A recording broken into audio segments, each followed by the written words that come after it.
Dneska som si pre vás pripravila, budeme vyrábať dečku. Potrebujete na to gomu Alize Puffy, nožničky a môžeme začať. Zoberieme si horné a dolné. To horné dáme do dolného a vytiahneme zase hore. Potom zase takisto. Horné zoberieme, dáme do dolného a vytiahneme.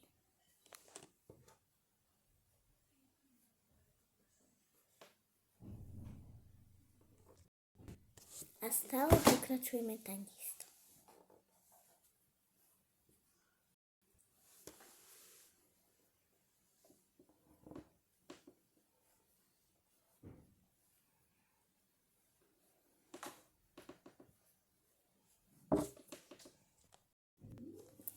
Teraz si urobíme reťazku. Toto druhé dáme do toho prvého.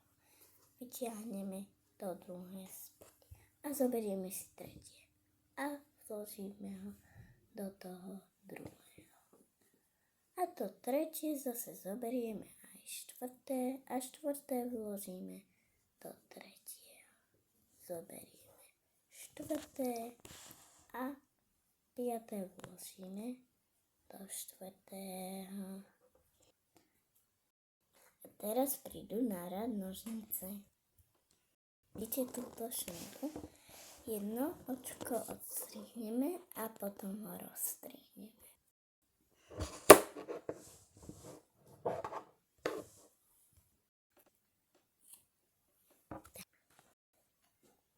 Prevlečieme to očko, čo sme odstrihli a rozstrihli cez posledné očko a urobíme úzlik.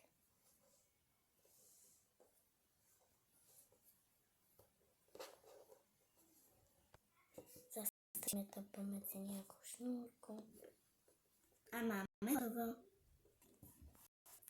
Ja som si už vyrobila takúto dečku pre mojho Havinka, vankúšik, potom takú ako keby plachtičku, ale je to deka, to som si vyrobila dneska. A ešte čelenku na vlasy. Ahojte!